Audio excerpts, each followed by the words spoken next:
Buenos días. Dios me les bendiga. Amén. Dios me les guarde. Qué bueno verles una vez más.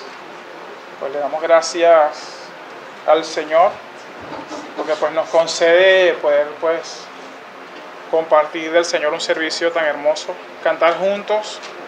De hecho, al oírlos juntos cantar estos himnos, me deleito. Pues me deleito, hermano, en verles entonar los himnos y adorar a nuestro Rey con el corazón. Eso es hermoso. De hecho, como decía el salmista, pues mejor es estar un día en la casa del Señor que estar 1000 fuera de ellos. Yo cuando culmina el domingo en la tarde, pues anhelo este día especial en el que toda la iglesia se puede reunir junta para adorar al Señor.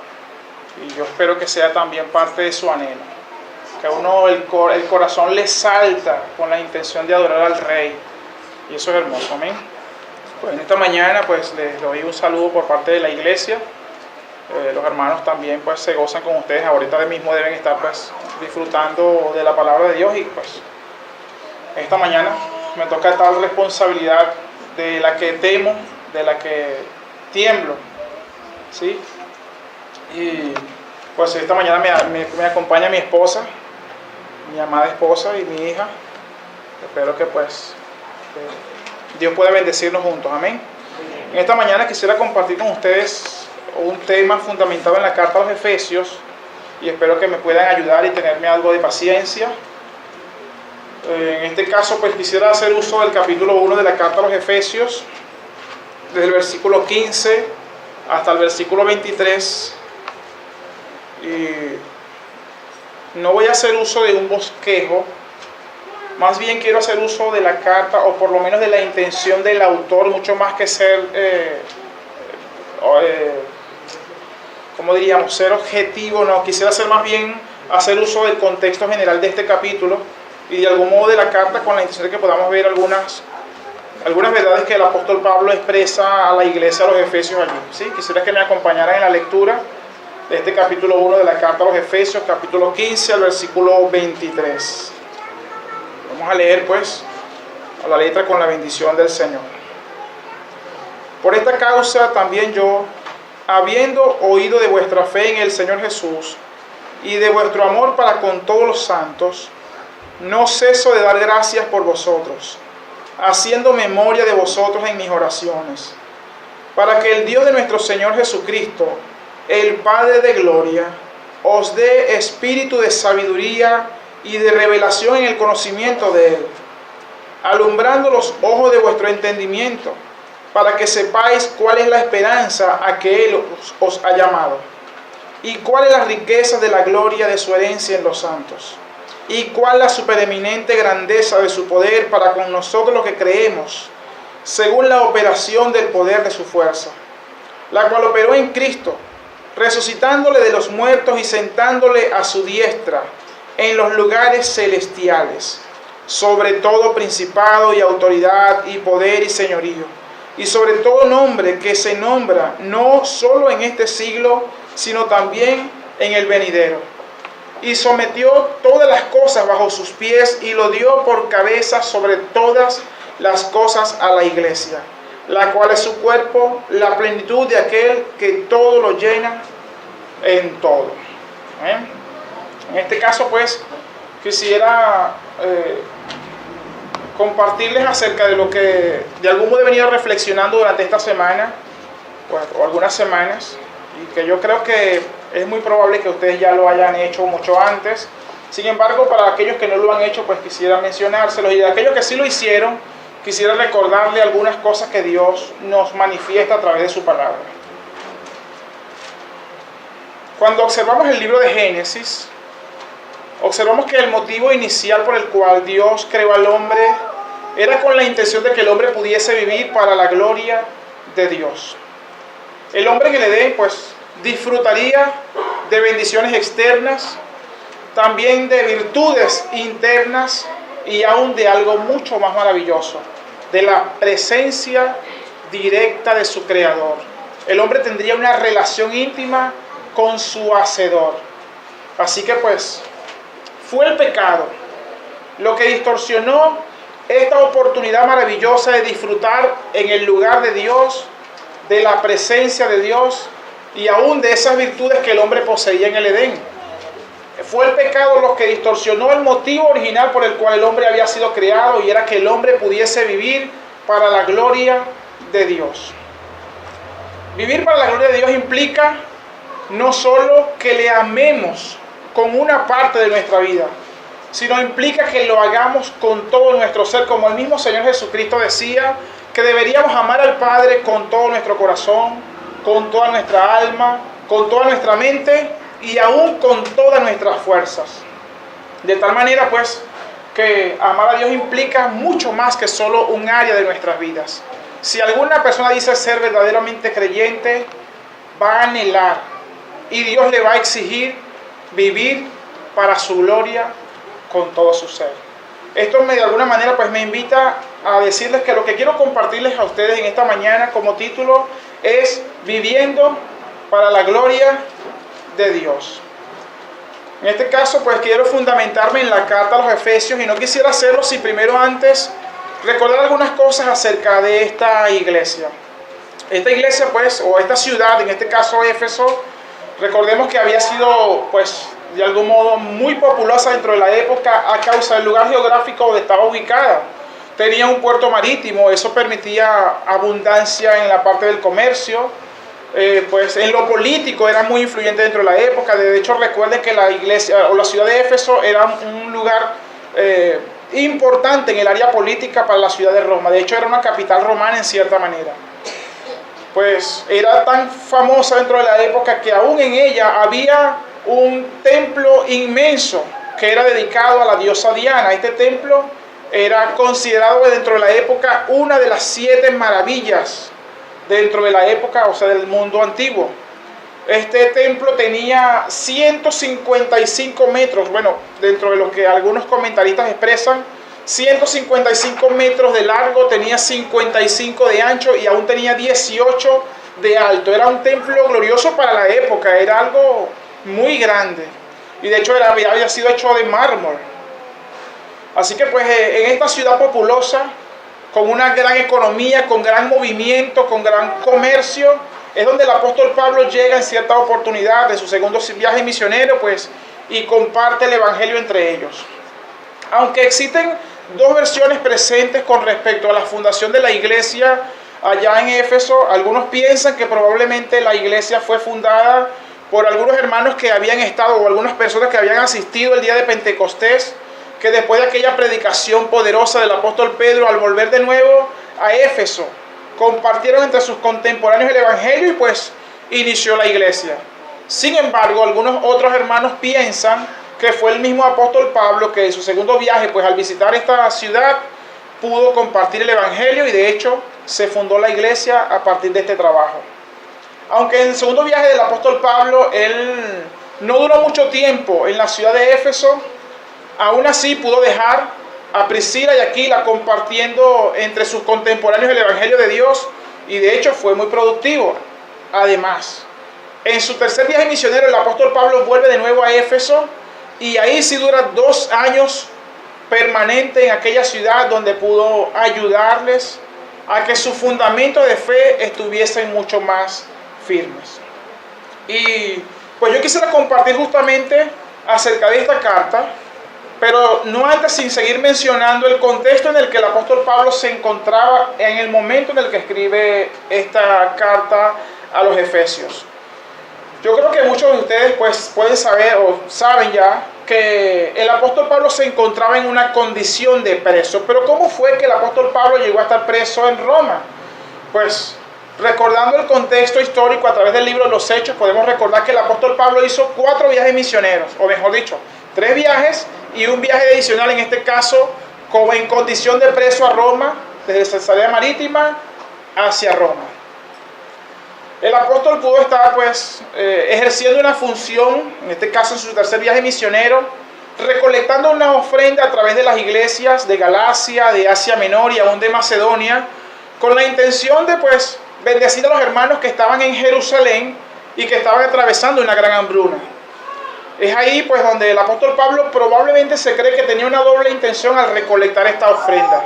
Por un lado, lograr satisfacer la necesidad de la hambruna de los hermanos en Jerusalén, pero por el otro lado tenía quizás la intención de disminuir un poco la tensión que existía entre los gentiles o la iglesia, los gentiles y aún la iglesia judía. Él quería que de algún modo estos judíos fuesen impactados por esta ofrenda que había sido recolectada entre los gentiles. Así que en ese tercer viaje misionero, pues el apóstol Pablo, después de haber recolectado la ofrenda, va a Jerusalén con la intención de llevar aquel aporte, y pues al encontrarse con el pastor Jacobo y con los ancianos, comenzó a contarle cómo Dios de manera maravillosa había obrado entre los gentiles. Pero también los hermanos tenían algo para el apóstol Pablo, y era que querían comentarle acerca de los comentarios que se estaban haciendo acerca de su persona, y era justamente que se estaba diciendo que el apóstol Pablo estaba en contra de la religión judía, que se oponía a la ley de Moisés, y que por ende también estaba en contra de la circuncisión de los niños. Así que los hermanos le hacen una sugerencia al apóstol y le dicen pues que se haga partícipe de una actividad judía, una celebración judía que tenía que ver con algo de la purificación. Los hermanos le sugieren que haga esto pues con madurez. De hecho, ellos le iban a recomendar a los hermanos, a las iglesias gentiles, que no participaran de nada de esto, de lo que el apóstol iba a hacer, pero lo iban a hacer con madurez, con la intención de disminuir la tensión que probablemente pudiese existir entre los judíos y el apóstol Pablo. Así que esto consistía, esta celebración, en ir al templo, participar de un evento llamado la purificación. El apóstol tenía que pagar los servicios o los gastos que tenían que ver con esta purificación. Tenían que llevar 4 hombres, en este caso los que estaban dispuestos para esto, y pues el apóstol lo vio muy coherente, y así que asistió con ellos. Estando en Jerusalén, ya casi culminando esta actividad que duraba 7 días, hubo un grupo de judíos que estuvieron en Asia Menor y pues reconocieron a Pablo, a ese que de pronto habían visto justamente en Asia Menor y que había estado hablando acerca del evangelio, y comenzaron a formar una algarabía, un alboroto. Comenzaron a decir que el apóstol Pablo había introducido a un gentil, en este caso en el atrio de los judíos. En el templo habían 2 patios o 2 atrios, uno donde solamente podían acceder los judíos, que eran mucho más cercanos al lugar santísimo, y el que estaba mucho más afuera era el atrio de los gentiles. Así que esta acusación que estaban haciendo era que uno de esos personajes, que era inclusive de Éfeso, Pablo lo había introducido en el lugar o en el atrio de los judíos. Esto generó pues una algarabía, problemas, y ahí fue donde el apóstol Pablo cae preso, fue apresado, fue maltratado un poco, y al final pues fue llevado, custodiado por causa de los soldados romanos. Esto ocasionó entonces que, pues creo que ustedes probablemente recordarán, que habían algunas personas entre los judíos que por el rencor y el odio que le sentían al apóstol Pablo, habían hecho una propuesta entre ellos, y consistía en un convenio: no vamos a comer hasta que le demos muerte. Imagínense la magnitud del odio que le tenían. Eso prácticamente era un ayuno permanente, por lo menos durante un buen tiempo, hasta que le dieran muerte. Estaban realmente decididos a matar a Pablo. Y es justamente en este contexto donde un sobrino de Pablo se entera de lo que estaban planeando estas personas. De hecho, el plan consistía en decirle a los sacerdotes que solicitaran a esas autoridades romanas que entregaran a Pablo frente a los sacerdotes judíos para llevar a cabo lo que había ocurrido con él. Y pues Pablo, sabiendo por causa de su sobrino lo que estaba ocurriendo, le dijo a su sobrino, después que le contó, pues que le dijera a la autoridad romana con respecto a lo que él había escuchado. Y ahí fue donde esta autoridad mandó a custodiar al apóstol Pablo, a que fuese llevado en este caso a Cesarea Marítima, para allí quedarse preso durante 2 años sin argumentos, sin evidencias, injustamente. Y de hecho recuerdo que esa autoridad allá en Cesarea en varias oportunidades trataba de convenir con el apóstol Pablo con relación a su libertad por negocio. Sin embargo, el apóstol Pablo nunca accedió, sino que disfrutó el padecer como cristiano por la causa de su Señor.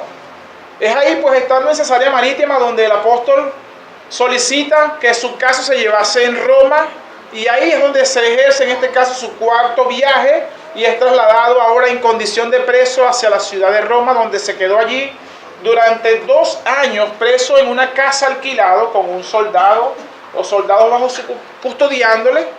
Y es ahí en esa condición de preso donde el apóstol en este caso escribe esta carta. Y no solamente esto, también escribe la carta a los filipenses, la carta a los colosenses y aún la carta de Filemón. Yo menciono esto porque eso más adelante va a tener algún sentido en lo que quiero compartirles. Cuando observo esta carta veo la particularidad que es diferente a muchas otras cartas. Por ejemplo, en el caso de la carta a los Corintios, uno observa que Pablo escribe con la intención de corregir eventos de inmoralidad dentro de la iglesia. O por ejemplo, en el caso de la carta a los Gálatas, el apóstol tiene la intención de corregir problemas teológicos dentro de la iglesia. En este caso, aparentemente no habían problemas de inmoralidad y tampoco habían problemas teológicos significativos. Sin embargo, el apóstol quiere que la iglesia entienda un montón de verdades que deberían obligatoriamente modificar su entendimiento de Dios, del Evangelio y aún de ellos mismos. En este caso, considerando, si quieren vayan conmigo al relato, miren cómo dice el versículo 15 de esta carta a los Efesios. Quisiera iniciar desde este sector, porque dice de esta manera siguiente: por esta causa también yo, habiendo oído de vuestra fe en el Señor Jesús y de vuestro amor para con todos los santos, no ceso de dar gracias por vosotros, haciendo memoria de vosotros en mis oraciones. Yo veo acá al apóstol Pablo no encerrado en su problema de estar preso, en su conflicto de estar encadenado, sino que de hecho admiro cómo Dios se vale providencialmente de esta carta, no solamente para bendecir a la iglesia en Éfeso, sino aún para bendecir nuestras propias vidas el día de hoy y la iglesia a través de los siglos. En este caso, el apóstol Pablo está manifestando, pues en cierta manera, su alegría o su gozo de que en la iglesia o en Éfeso esté una iglesia permanente y que se evidencia por una fe genuina, porque practican el amor unos con otros. Lo que dice el apóstol: por esta causa también yo, habiendo oído de vuestra fe en el Señor Jesús y de vuestro amor para con todos los santos, no ceso de dar gracias por vosotros, haciendo memoria de vosotros en mis oraciones. Yo veo al apóstol Pablo realmente agradecido al Señor, exaltando a Dios, pero desde adentro. No eran palabras solo superficiales. Realmente estaba contento de que había una iglesia en Éfeso. Estaba apasionado por saber que Dios había hecho una obra sobrenatural, poderosa en la vida de los efesios, o por lo menos en un grupo de ellos. Y él continúa diciendo: no ceso de dar gracias por vosotros, haciendo memoria de vosotros en mis oraciones. Imagínense en este momento que estamos en Éfeso, somos parte de esa iglesia y nos llega esta carta. Y de pronto sabemos que el apóstol Pablo, un pilar fundamental en la iglesia, uno de aquellos que habían sido calificados por el Señor para que estableciesen las columnas en lo que la iglesia debía creer, y nos dice: estoy contento de que estén en la fe. He oído acerca de ustedes y pues me siento muy alegre. Y de hecho, no dejo de dar gracias a Dios por ustedes en mis oraciones. Siempre los recuerdo en mis oraciones. Yo me sentiría enormemente gozoso, porque alguien tan significativo como el caso de un pastor o un líder está pendiente de la condición de la iglesia dentro de aquella época. Aunque él está gozoso y está manifestando que siempre presenta sus oraciones a Dios por causa de los efesios, yo quiero que usted observe cuál es la razón principal. Ciertamente está alegre de que ellos han sido salvados y que se evidencia por la fe que ellos manifiestan, pero quisiera que observaran es lo que ocurre en el versículo 17, donde dice de la manera siguiente: para que el Dios de nuestro Señor Jesucristo, el Padre de gloria, os dé espíritu de sabiduría y de revelación en el conocimiento de Él. El apóstol Pablo manifiesta la razón, o una de las razones por la cual él hace memoria de ellos en sus oraciones. Y era para que Dios se manifestara en la vida de los efesios y pudiera darle espíritu de sabiduría y de revelación con relación al mismo Dios. Él sabía que no había forma en la que los efesios pudiesen contemplar a Dios de la manera correcta, a menos que el mismo Dios obrara en el entendimiento de los efesios. Él mismo sabía que lo que él ahora comprendía, que ahora contemplaba y de lo cual llenaba de corazón su alma, su corazón, le había sido revelado. Él estaba contento por lo que él contemplaba. Quizás los efesios no lograban ver lo que él miraba a la distancia, porque él miraba cómo Dios había obrado sobrenaturalmente en los efesios. Y él quería que ellos pudieran contemplar ese poder sobrenatural que había obrado en sus vidas. Él quería que ellos pudieran crecer en cuanto al entendimiento de Dios, de ellos mismos y de lo que Dios había hecho en el favor de los efesios. A diferencia del día de hoy, muchas personas dicen, no, lo que realmente importa es dime qué es lo que tengo que hacer. Eso de doctrina está como muy, no, eso mucha doctrina cansa. Mejor vamos a concentrarnos qué es lo que quieres que yo haga y eso será lo mejor para hacer. Realmente el apóstol Pablo pensaba de manera diferente. Él sabía que si la iglesia lograba comprender, si lograba entender mucho mejor, conocer mucho mejor a Dios y entender lo que Dios había hecho en el favor de ellos, la seguridad de que ellos pudiesen permanecer en el tiempo sería mucho más firme. Ellos pondrían como ancla su confianza en lo que Dios había hecho en el favor de ellos y no iban a confiar en sí mismos. El apóstol Pablo no tenía la intención de que los efesios se convirtieran en un ratón de biblioteca. La intención no era solamente que ellos adquirieran conocimiento nada más, que se llenaran de intelectualidad. No, la intención de Pablo era que esta experiencia en el conocimiento de Dios marcara de tal manera sus almas, que se volviera algo equilibrado entre la vida experimental de la obediencia, de satisfacerse en Dios y a la vez que pudieran conocerle mucho más plenamente. ¿Cuál es el problema del día de hoy? ¿De por qué muchos cristianos viven una vida de cristianos frustrada? Porque no logran conocer a Dios de la manera correcta. Porque no logran apreciar lo que Dios ha hecho en su favor para bendecirles en gran manera. Por eso no logran deleitarse, no logran vivir para la gloria de Dios porque no logran crecer. Si observamos al apóstol Pablo, la vida de Pablo, él mismo tenía una vida religiosa muy entregada al judaísmo, pero luego de esa conversión, de ese camino a Damasco, su vida no fue nunca más la misma. No se quedó con ese evento de la conversión. De hecho, obviamente Dios se reveló a su vida y comenzó a hacerle comprender cómo Dios se había revelado desde la antigüedad por medio de la gracia. Y él logró engranar, logró comprender. Es como si un panorama se abría para que él comprendiera el antiguo pacto o el antiguo testamento. Él ahora podía contemplar a Cristo. Él veía a Cristo desde el Antiguo Testamento y eso es lo que él quería que la iglesia de los Efesios pudiera contemplar. La obra de Dios en Cristo Jesús. En este caso, pues hablando de esas riquezas espirituales de las que él quería compartirle. Miren cómo dice de la manera siguiente, pues más adelante.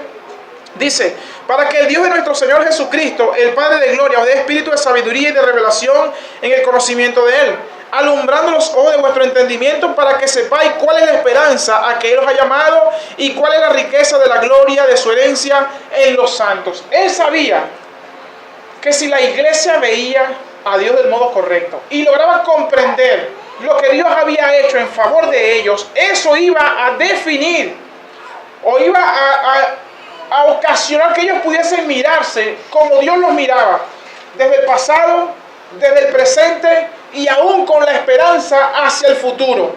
Es como mirar lo que el mismo Padre Pedro decía en su carta, que aunque en este mundo pasamos grandes tribulaciones y adversidades, pues no es comparable, no importa todo lo que un cristiano experimente, sea la muerte, sea la persecución, sea el sufrimiento, aún sea los padecimientos a causa del pecado, no es comparable con la gloria que en nosotros se ha de manifestar.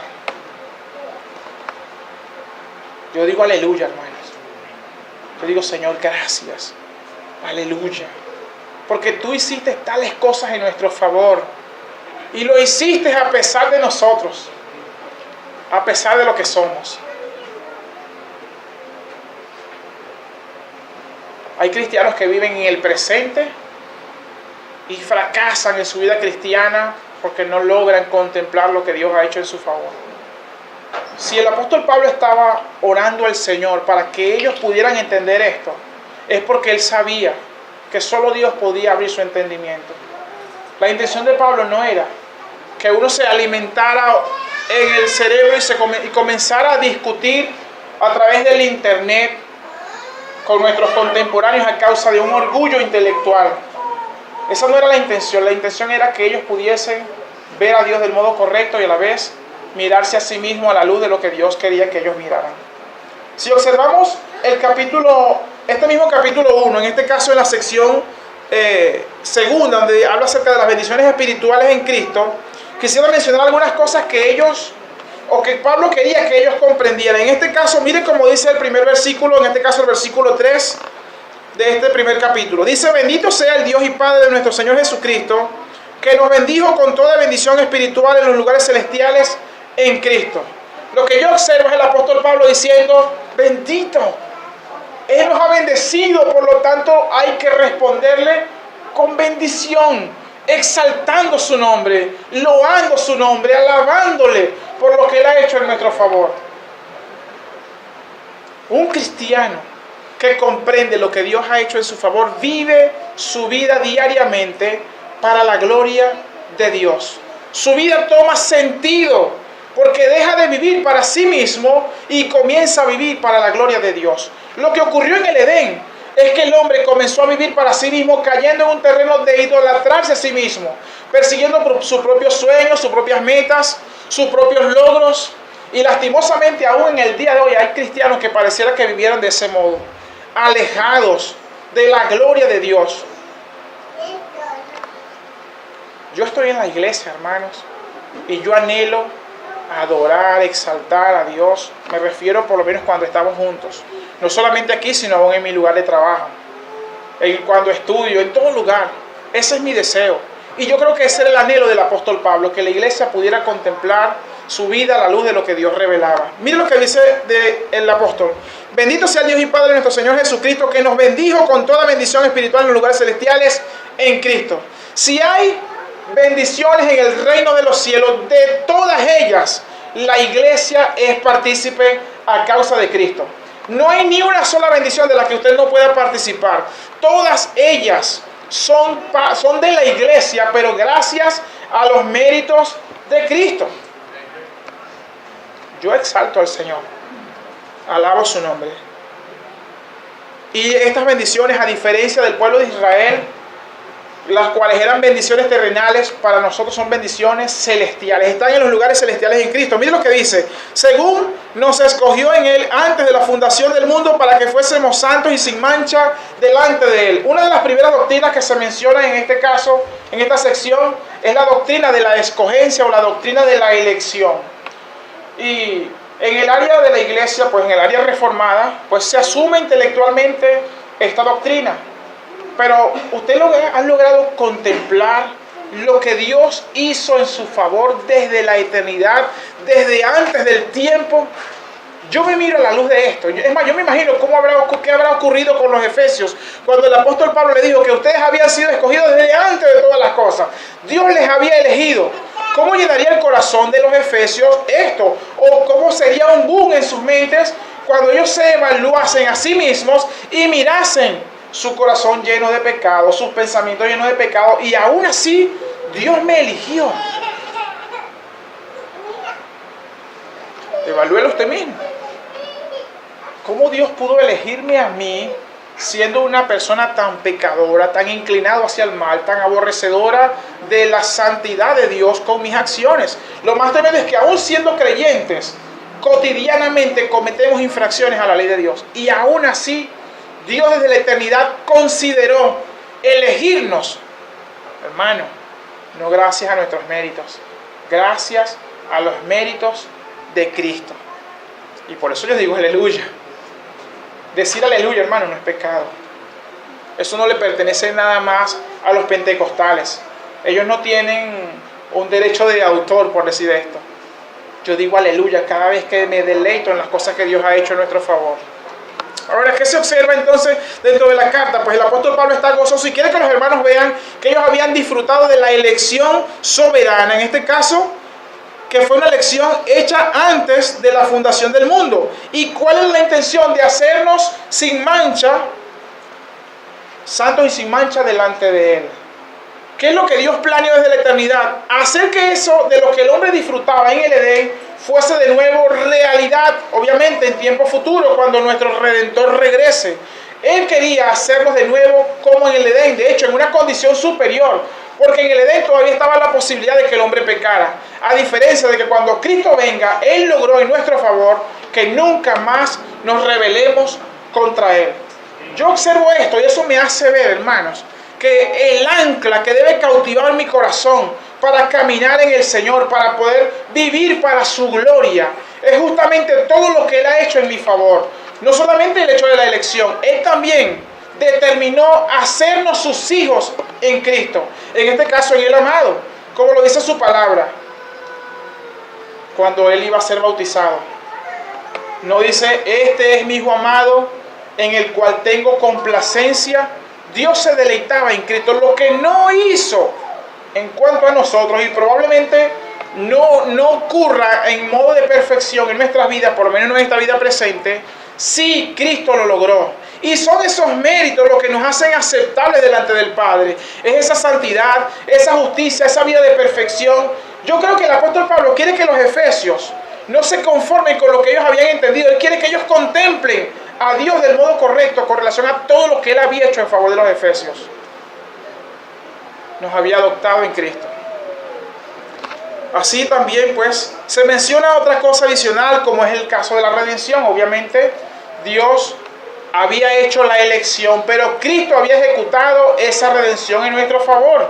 Otra cosa que se menciona en este primer capítulo es el hecho de que hay un misterio que había quedado oculto, que ahora Pablo lograba comprender, y era el hecho de que Dios había elegido hacer de dos pueblos, en este caso de los judíos y de los gentiles, un solo pueblo, un solo edificio, un solo cuerpo, una sola nación, en este caso la iglesia. Dios, con un mismo evento, había logrado salvar a ambos grupos, como el mismo Pedro pudo decir en el capítulo 15 del libro de los Hechos, cuando se le estaba cuestionando acerca de la salvación de los gentiles. Pedro le decía a los hermanos que querían judaizar a la iglesia, les decía, nosotros creemos que no por guardar la ley de Moisés seremos salvos, no, antes bien creemos que seremos salvos por la muerte de nuestro Señor Jesucristo, lo mismo que los gentiles. De los dos pueblos, un solo sacrificio había hecho una sola iglesia. ¿Qué debía hacer la iglesia ahora al contemplar por lo menos alguna de estas bendiciones que Dios les había concedido en Cristo? Pues vivir, ¿para quién? Para la gloria de Dios. Vivir para su gloria. La pregunta ahora es esta.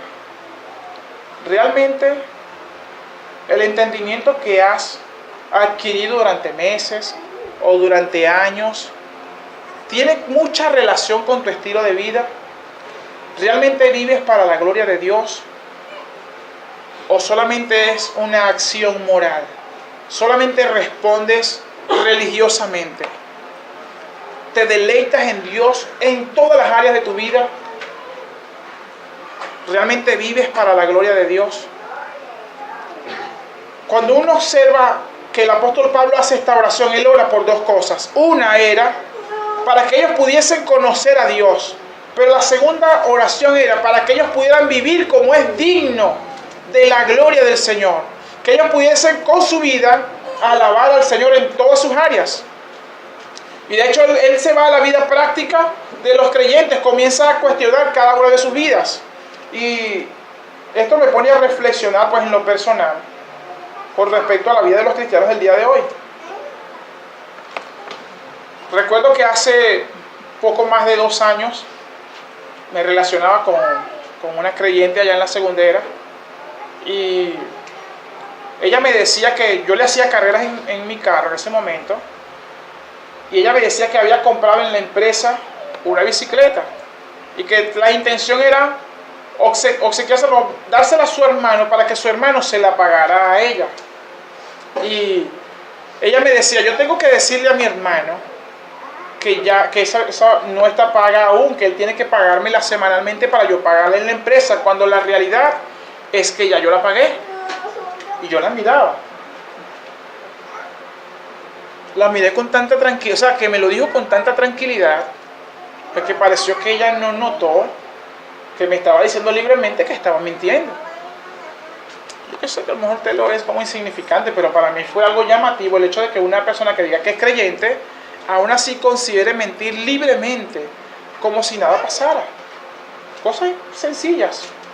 A veces, pues lo ven como algo pasajero, como algo normal. ¿Cómo es posible que los cristianos del día de hoy sean tan ligeros en su diario vivir? ¿Acaso esto no alimenta tu corazón para batallar contra tu pecado? ¿Acaso saber lo que Dios ha hecho en tu favor no es suficiente para que te estimule a vivir para su gloria? A alejarte de todas aquellas cosas que están dentro de tu corazón y que procuran alejarte de su reino. De igual modo que eso, pues han pasado muchas otras cosas. Hace poco acabo de mirar pues a una persona cometer un acto de adulterio y se fue con otra muchacha. Pues aquella persona de hecho estaba también en el área pastoral. Y me sorprende de que aún la esposa, estando dentro de la iglesia, anhela que su esposo regrese para que vuelva a ocupar el área pastoral. Y yo no entiendo.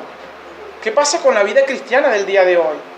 Parece que el entendimiento quedó ya abandonado. Parece que lo que la Biblia enseña quedó ocupando un lado muy escaso en nuestras vidas. Ella anhela que él regrese a pastorear de nuevo.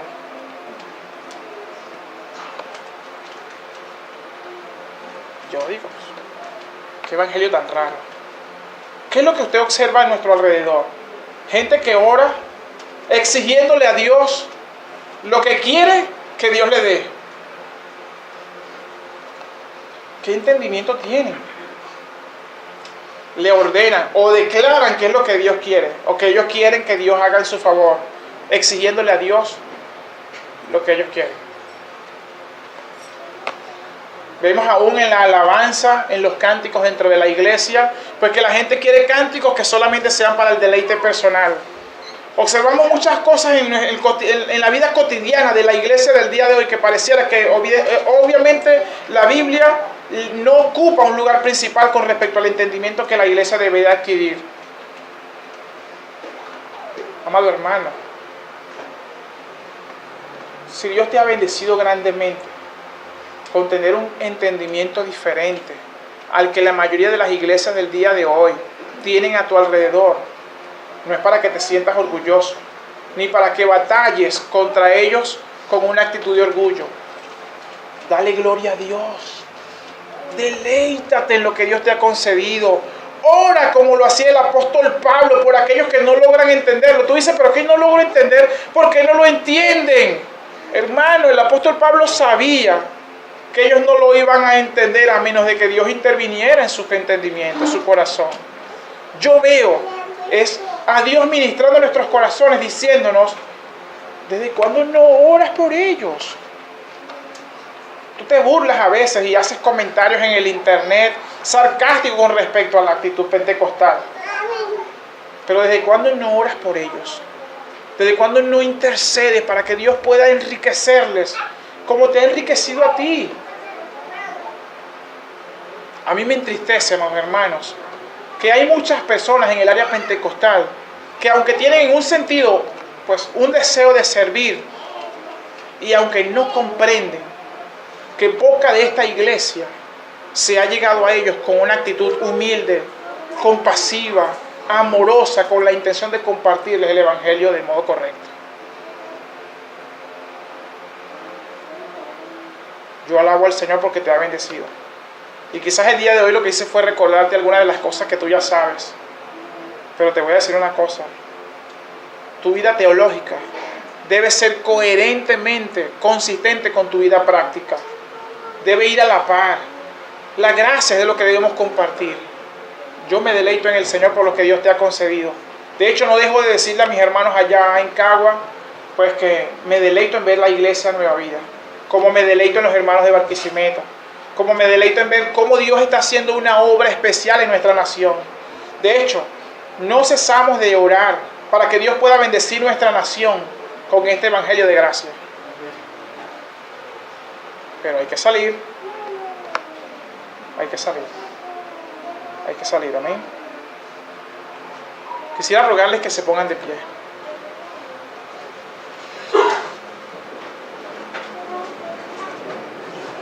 Tu vida matrimonial, amado hermano, ¿realmente la vives para la gloria de Dios? Como padre te esfuerzas con tus hijos para exaltar el nombre de Dios. Como hermano en Cristo te procuras sufrir tú por la causa de tu hermano para procurar la unidad. Te esfuerzas en oración para que tus hermanos puedan crecer y puedan entender lo que tú ya has entendido. Amado hermano, nuestro buen Redentor está dispuesto a obrar en tu vida y en la vida de todo el resto de la iglesia. Así que esforcémonos unos a otros por amar a nuestro Redentor, que nos ha bendecido con toda bendición en los lugares celestiales en Cristo. Señor, pues te doy gracias en esta mañana por tu misericordia, por tu compasión. Sé, buen Señor, pues que tú eres el único digno de ser exaltado y reconocido entre tu pueblo, Señor. Y que tú te vales solamente, Señor, de vasijas de barro, hombres carentes de capacidad en algunos casos, Señor, para que al final seas tú llevándote la gloria de lo que haces en los corazones, Señor. Yo te doy gracias por tu iglesia, mi Señor, por la iglesia acá en Maracay, porque has bendecido en gran manera a mis hermanos, Señor. Porque le has concedido privilegios, Señor, que quizás muchos de ellos no valoren, Señor. Quizás no comprendan todo lo que tú has hecho en su favor, Señor. Pero te ruego que seas tú, buen Dios, obrando del mismo modo que obraste en el apóstol Pablo. Del mismo modo, Señor, que el apóstol Pablo anhelaba que la iglesia, los efesios, fuese bendecida, Señor, con este entendimiento. Pues te rogamos que pueda bendecir nuestras almas, Señor. No solamente las nuestras, Señor, sino aún la vida de la iglesia en Venezuela. Que la iglesia, Señor, esta iglesia que verdaderamente, Señor, tú has elegido, Señor, pueda contemplar tu gracia, pueda bendecir tu nombre, pueda exaltarte, pueda desear y procurar vivir para la gloria de tu nombre. Obra, buen Señor, en tu pueblo. Obra en esta iglesia que ha contemplado tu verdad, para que también pueda ser copartícipe, Señor, de compartir tu gracia, Señor. Yo te doy gracias, pues, en esta mañana, porque me has concedido, pues, este privilegio, Señor. Te pido que me perdones, pues sé que soy carente, Señor, en mi persona, Señor. Pero a tu nombre doy gloria. Doy gloria, Señor. Gracias. Gracias por lo que tú haces, Señor. Amén, Señor.